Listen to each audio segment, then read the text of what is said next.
So, Sheila, is this yours? I believe it's all me. Okay, you can start whenever you want. Okay. So I thought I'd start by talking about the work session and the plan or the goal. Now, why isn't it doing what I want it to do here? Of course, it's not. One moment, please. Okay, Drew, can you assist with aligning the monitors real quick? Because you said you tightened them, right? Well, might as well do it now. Oh, no, I just wanted to, He wants it, like Mitch just lean a little bit, but like tilted, I just. I think he said they're cranked down. Tight ones. Yeah, they come from the factory like all the way up to 11. Okay. That's just it.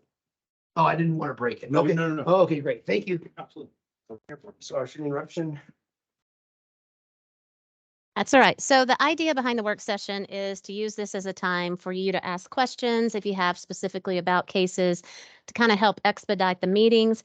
But anything you ask here that's of any significance, make sure you ask it again during the meeting so it's part of the public record. But if it's just a question that you don't feel is of significance, then we can just skip it. The other thing we'd like to do is use this time in the future to update you on proposed land developments. If someone comes in and they want to talk about a possible project, or just to let you know, hey, we've had a couple of conversations about things so that you're always in the loop on what we're meeting about and any administrative type applications that come in that you would not necessarily see, we can brief you on that so you know what we're looking at as well.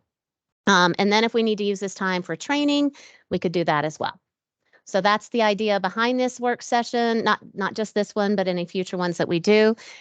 I would also like now to take this time to introduce our two new staff. We have Jeff Liljegren and Luke Kerr. So Jeff is our planner 2 and Luke is our planner 1 tech.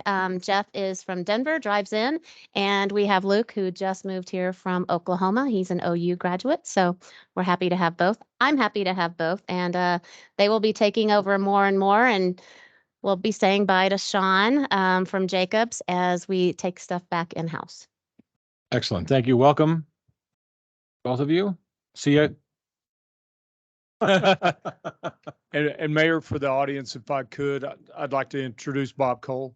So Bob Cole is our new interim town attorney, and he's got a couple of people that are going to be here helping us and stuff like that. And he's already stepped in and been doing a great job for the town. I think you're on about your 22nd review of things for us. Been busy. He's been so busy that you guys had to go to Staples to get more signature pages Exactly. for this meeting. But they're doing a really great job, and really proud to have them on board. So thank you. So the first thing I wanted to do is talk to you about Beacon Light Road. I talked to the county, and since 2 of the projects tonight are on Beacon Light, I thought this would be a good time to bring you up to speed. They are currently acquiring property for the right-of-way. They estimate that they will start construction in February 2024, and that's going to take about 24 months.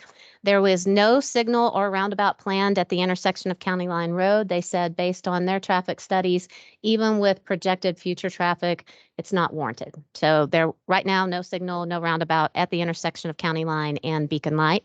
They will be doing a rural cross section from County Line south to just about where the water tower is. And then from there, it'll change to an urban cross section, which is curb and gutter. The reason they're doing that is just because of the drainage, no other reason. That's just they need the curb and gutter to help facilitate the drainage in that area. At Wakanda, they're going to have a dedicated turn lane. No others have been planned at this time. No sidewalks. That's why we'll be going in afterwards, and you'll see one of those later when I talk about one of the developments where we're escrowing some money for that. There is a space available within the right-of-way where we can go back in and do the sidewalks after their construction. They are doing some correcting of sight distance at County Line Road. We talked about that today. It's about 12 feet. There'll be a big retaining wall on the church property side. And then they're also doing a horizontal realignment north of Wakanda where that's that big curve. So you'll be seeing that being straightened out as well. So I just want to kind of give you an up-to-date on that. So look for property acquisition to be completed hopefully by the fall, and then construction starting a year from now. I thought they were going to start in the summer. They were, but they ran into right-of-way acquisition issues with the county line and the parks and conservation easement. So it kind of slowed things down for them. They were first going to start at the intersection of county line, but because of that, things got slowed down. And is there anything planned in the design phase that's going to bring in traffic control at 105 and Beacon Light? Not that I'm aware of. So they're not including that. Not that I'm aware of. So is that a CDOT issue? Because 105 is CDOT's? So we've had this discussion about whether or not we want to annex that road. And I think due to the fact that they're building an urban section, I mean, they're building a rural section and they're not putting in a signalization at the corner of 105 and, I mean, the corner of Beacon Light and County Line Road. And they're not putting in sidewalks and they're using the 1 cent sales tax money from PERTA, PPRTA. I don't think we should annex the road. I really don't, because if we do annex the road, all those things they're not doing will be on us. Okay. Any other questions about this? I know that I have an answer, but I can get back with the county if you do. And I think your original question was CDOT does own the corner of 105 and Beacon Light. And so we have had discussions, I think prior to you being here, that it is too close to the signal at Safeway. That signal, it's too close to there. So they won't be able to put a signal there. So how do we deal with the traffic that's going to be increasing on Beacon Light? It's a conversation that we need to have with CDOT to see if, is there a potential for a roundabout to go there or something like that, that even though we can't have a signal, we might be able to put a roundabout there. The issue is there's a lot of floodplain on the north side of 105. So that's a huge concern for CDOT. And Tom, would they possibly have to take some of our land that we own on the northeast side? Yeah, sure. We're recording, right? Yep.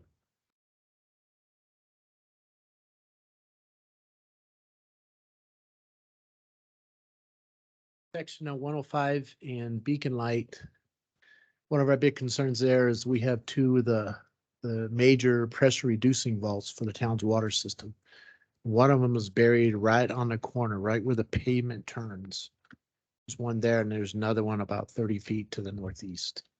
So any change to the design of that intersection will require us to either move those lines at some point or some way to access them without stopping traffic. That's kind of one of our big things. We have a lot of water infrastructure in the ground there, and that's our highest pressures in town. It's like 165 pounds in the ground right there.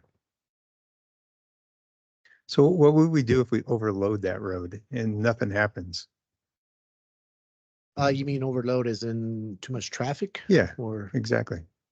I mean, if the road gets paved all the way through, it's going to generally increase the traffic anyway. And as stuff gets built along that road, it's going to increase the traffic. So assuming that, CDOT or the county or nobody else does anything with that intersection, what do we do to prevent a massive traffic problem there?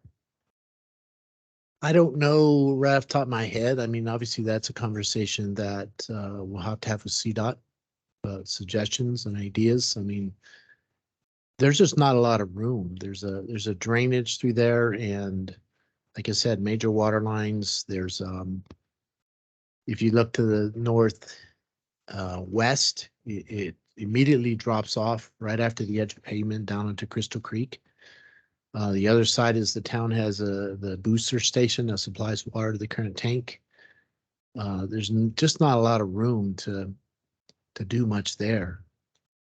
I mean, you're kind of limited on at least 3 of those 4 corners and what can happen. So I don't know, maybe that conversation with CDOT would be, what kind of ideas do you guys have to improve the traffic flow through there? But sooner or later, it's going to be it's going to be where if you're on Beacon Light trying to go south or north and you want to cut straight across, you might stay there quite a while because you got one traffic light and you got nothing on the other end to stop that traffic. Right, and one lane going each direction, so you'd be Right. backing up traffic. Yeah, it's a difficult area to deal with from an infrastructure standpoint. How many available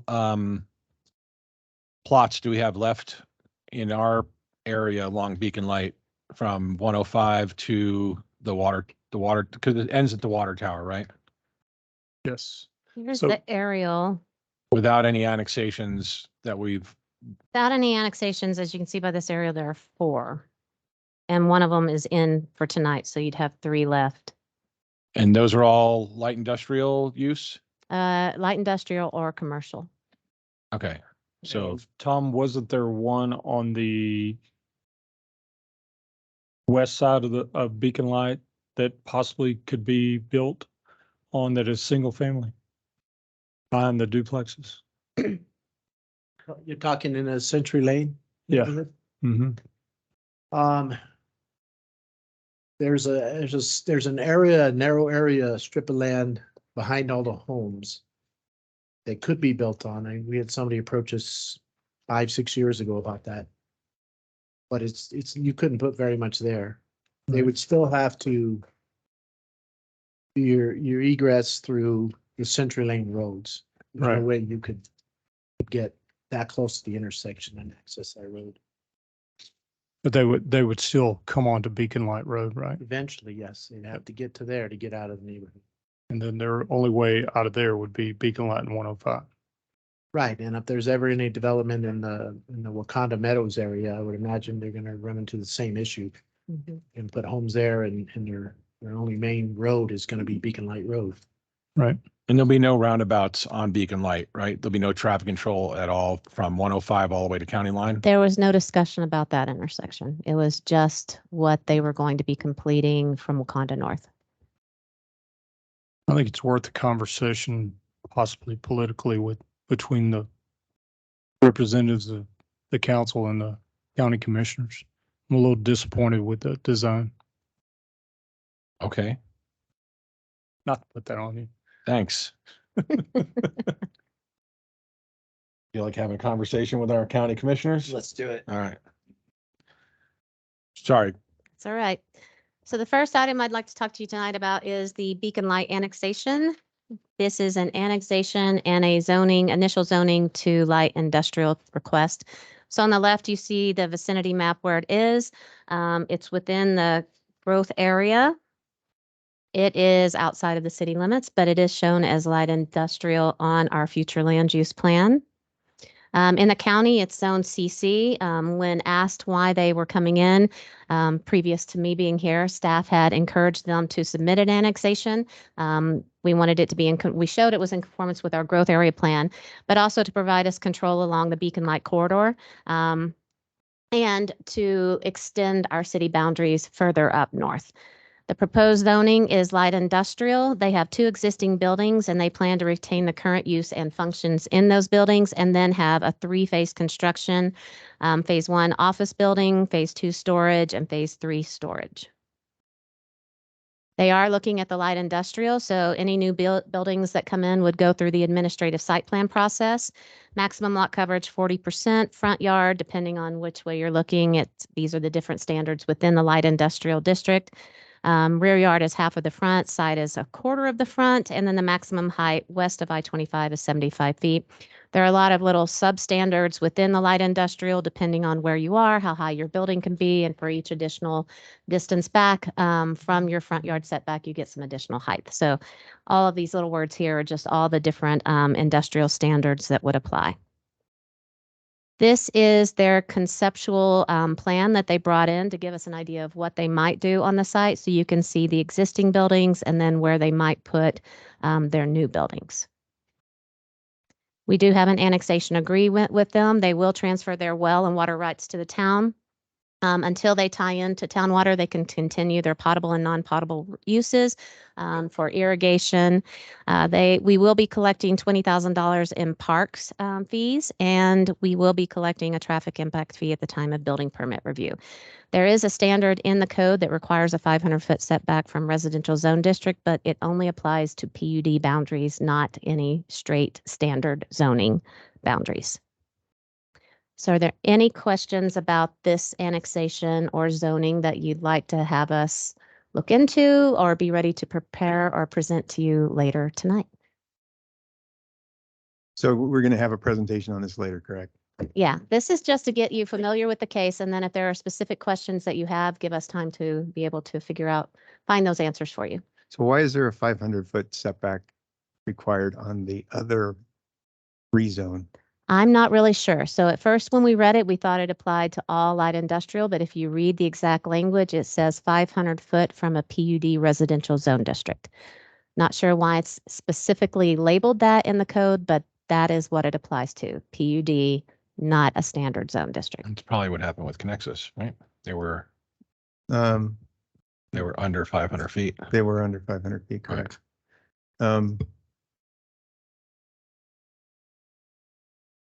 I don't have any questions about the process. I have a lot of questions about the presentation, but I'll save those for later. Any other? Okay, we'll move on to the next one, which is XL3 rigging. This is a rezoning from CC to LI and a final plat. So this one is just down the road from the one we just looked at. This one is zone CC. It's shown as light industrial as well on the future land use plan. So this is a sample of the final plat, just a simple one lot subdivision. It's vacant. They will be doing new buildings as well, so it would be an administrative site plan. Same light industrial standards apply to this one as they would to the one we just looked at. So again, lots of little typing, but if you have specific questions, I wanted to be able to reference these later if needed. This one will be doing a public improvements escrow agreement. As it was identified during their review, they are responsible for the sidewalks along Beacon Light, and they are responsible for half of a fire hydrant that was required of the Wolf Park development to the south. So they will be escrowing $20,000. The escrow agreement is up to 20 years. So we have 20 years to utilize those funds to put in the fire hydrant and the sidewalks, or the funds are returned back to the property owner. Any questions on that one? So this one does have the 500 feet though, right? Because it's across the street from a PUD. No, because it's not a PUD again. So the county zoning is across the street is a residential. It's not a PUD. This is not a PUD. So the 500 foot does not apply. It did say on your map there was a PUD across the street. Yes. So we looked into if we could apply it, and we can't because they are going to attempt to get as far away as they can, but we do not have the right to enforce or require the 500 foot based on how the code is written. So it's county to the west, County to the west. and they would have to take up their concerns with the county because of the way they're zoned versus the way we're zoned. Right. And like I said, we've been working with the two developers to keep everything as far back as we can, to have them keep the trees and any landscaping and screening that they can do. But in this case, they do need a wider fence to allow their trucks to come in and out of that property. So there's going to be less landscaping along Beacon Light just to allow for that big gate to let their trucks come in.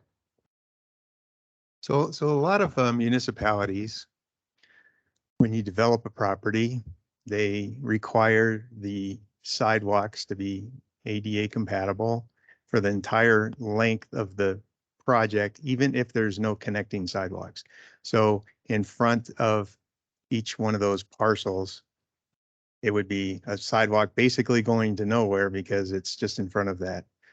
Why do we not, well, you probably don't have the answer, but why don't we consider doing that? Then we don't have to escrow funds and we don't have to worry about the future use. I mean, even in Denver, if you scraped a house and rebuilt a house on a block that had no sidewalks, you would have the only house on the whole block that has sidewalk in front. Right.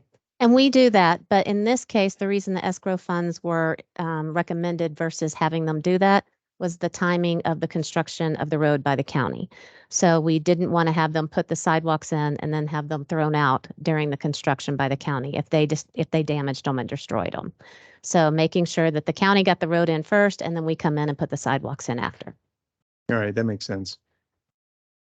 But yes, they should be going in with the development. Thank you. Any other questions on this one? Lastly, we have Home Place Ranch filing 6, and I think in the memo I did filing 7, and I kept doing it at the Planning Commission. So if you see filing 7 anywhere, throw it out of your mind. I keep trying, but it won't go. This is filing 6. This is a preliminary and final plat within Home Place Ranch. It's 5.34 acres, 10 lots, 2 tracks, 1 street. Lot sizes range from 9,700 to 12,000. There's 2 tracks, which are 42% of the total area. It's consistent with the Home Place Ranch preliminary and final PUD. So this is a sample of this one. This one is right at the corner. It abuts. Now I lost my train of thought. The development to the north, anyway. So this is the overall PUD to kind of give you an idea of where it is. So it's down here. You can see my little movement. It's right here at this area. And then filings 1 and 2 are over here. And then filing 3 is the amenity center, which is up in this area. There is a PUD restriction that says only filings 1, 2, and 3 can be recorded before the extension of Glen Eagle Road to Higbee is completed. So filing 6 can be approved. It just can't be recorded until that road is constructed or until that condition is amended. We have been working with the applicant to look at the wording of that amendment to really tie down what the road construction is going to look like, what the actual milestones are to get that done, and possibly change the language from specifically tying it to filings, but to tying it to building permits. So when this was presented to the Planning Commission, they did recommend approval of the final plat. Their condition was they wanted the sidewalks along both sides of Sanctuary Point and the roadway completed before any building permits were issued for filing 7. Then we asked them about their input into the restriction, the PUD restriction, and how it might change. And their consensus was that it would be okay to move forward with filing 7, just because of the way it ties into the overall planning in that area. And as you can see from this one, it's right in the middle of the hub. And one of the conversations we've had is tying it to building permits. So if filings 1, 2, and 3 have 150 building permits, then that's how many permits you get between any of them. We're not just saying it's 1, 2, or 3. It could include 7, but you could not go above that number of permits. Like I said, it's something we're looking at, trying to make it best for what works with the town, works for the fire department, the safety, the access, everything we need to get that road in place, but not to give up more than what was originally agreed upon. So I bring that up just because filing 7, see, I did it again. Filing 6 cannot be recorded until the roadway is constructed or that restriction is amended. How much roadway is constructed now? There's an emergency access, emergency type road from the roundabout to Higbee. And it's all dirt, right? Pretty much, yes. Just a emergency access type. And the builder is going to pave that all the way up, correct? Yes. So what we've been working with them on is what type of road section we're currently looking at. Like in the current language, it's just a 30-foot paved section. So we're looking at what can we do to make it more consistent with what our standards are. So we're even looking at a rural cross section that could be put in place until further development comes, and then it gets upgraded to an urban section if the traffic warrants it. But something a little more specific than just a 30-foot paved section.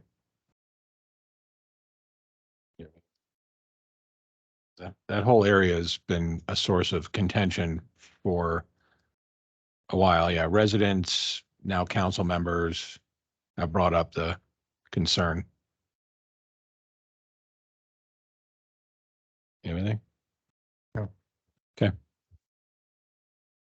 And I believe that is it for the work session, unless you have other things or other questions that you have that you'd like us to get you answers for the next meeting. Do you have any questions? Do you have any questions? All right, I guess what we'll have to do is for